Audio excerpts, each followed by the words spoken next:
Absolutely. So let's talk a little bit about savings rate. I mean, house hacking, in my opinion, is one of the best ways to increase your savings rate. Yeah. But how important is it to you that you track and increase your savings rate to reach financial independence or FIRE? Yeah, if you had to boil the whole journey of getting to financial independence down to one mechanism, it's pretty much savings rate.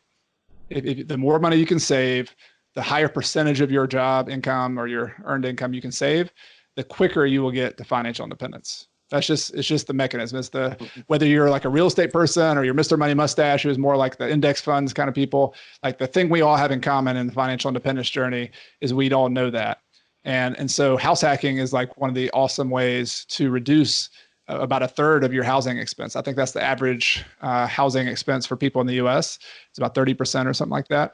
And so if you can eliminate that and you make $100,000 a year or $80,000 a year, whatever you make, you've just freed up a third of your income to invest in another property, to save in your 401k, like whatever you want to do. But that's the thing you got to do first. Like you can't apply all these investment strategies until you finally get that savings rate up to a point.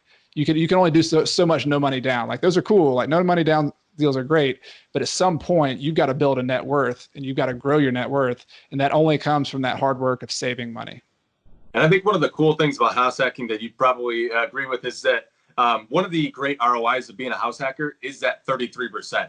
And I tell people a lot, especially, when I'm working with them as an agent is, a traditional investor has to put 20 to 25% down. They need to cover reserves. Like right now with the mortgage market, some are requiring 12 to 14 months reserves. Like they need a lot of money to come just to buy $100,000 property. Right. Where you as a house hacker, one of your great ROIs is increasing your saving rate by 30, like you said, 30% or 35%, whatever your housing expense is. And I think that's a great tool to think of as that way for a house hacker.